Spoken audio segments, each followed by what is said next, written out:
Bizim növbəti mövzumuz bataqlıqlar olacaq. Görək bataqlıqlar necə yerlərdə yaranır və bataqlıqlar nədir?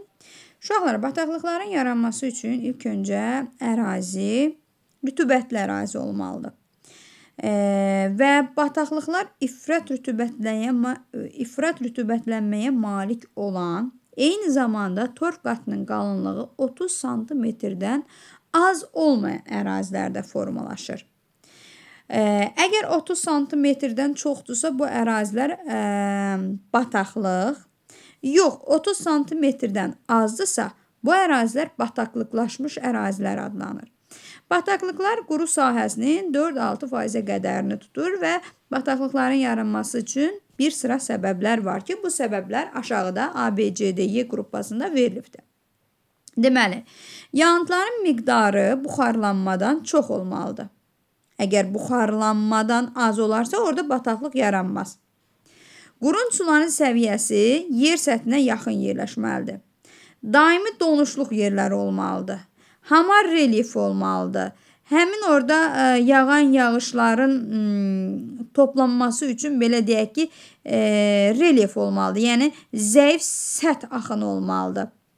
Əgər ərazi meyilli olsa, orada heç vaxt bataqlıq yaranmaz. Deməli, meyilli az olan yerlərdə, zəif səth axını olan yerlərdə olacaq. Və bir də çaylarda gürsulluq dövrünün davamlı olması ətrafını, çünki gürsulluq dövrünün davamlı olması o deməkdir ki, ətrafını sular basır və nəticədə həmin ərazidə bataqlıqlaşmış zonalar yaranır. Bataqlıqların yaranması durğun sularlarda rütubət sevən bitkilərin, xüsusilə də sfaqnum mamırının yayılması ilə başlayır. Hansı ki, biz burada yer kürəsinin bataqlıqlaşmış ərazilərini görəcəyik. Hansı ərazilərdə daha çoxdur? Gördüyümüz kimi şimal qitələrində, hansı ki, Şimali Amerika və Avrasiya materikinin şimalında, eyni zamanda Amazon ovalığı ərazisində, Kongo çayı ətrafında, yəni ekvator xəttinin kəsib keçdiyi yerlərdə bataqlıqlaşmış zonaları çox görəcəyik. Bataqlıqlar çayların qida mənbəyi ola bilər. Biz bunu çayların mənbəyini keçəndə demişdik və bataqlıqlarla, bataqlıq suyu ilə qidalanan çayların səviyyəsi də sabit olur, dəyişmir. Və ekvatorial mülayim subaktrik iqlim qurşaqlarının az meyilli ərazilərində, qurun suların səthə yaxın yerləşdiyi ərazilərdə bataqlıqlar formalaşır. Bataqlıqlar da buzlaqlar kimi mühüm təsərrüfat əhəmiyyətinə malikdir. Hansı ki, bataqlıqlar ərazinin havasını rütubətləndirə bilir. Yəni, bir ərazidə bataqlıq formalaşırsa, həmin ərazidə hava daha da rütubətlənir və müxtəlif qiymətli bitki və heyvan növlərinin yayılmasına imkan verir. Eyni zamanda da çaylar üçün qida mənbəyidir. Bataqlıqlar qidalanmasına və bitki örtüyünə görə iki yerə bölünür. Alt bataqlıq var, üst bataqlıq var. Mütləq bunu əzbər bilməlisiniz. Alt bataqlıqların öz xüsusiyyətini, üst bataqlıqların da öz xüsusiyyətini mütləq əzbər bilməlisiniz.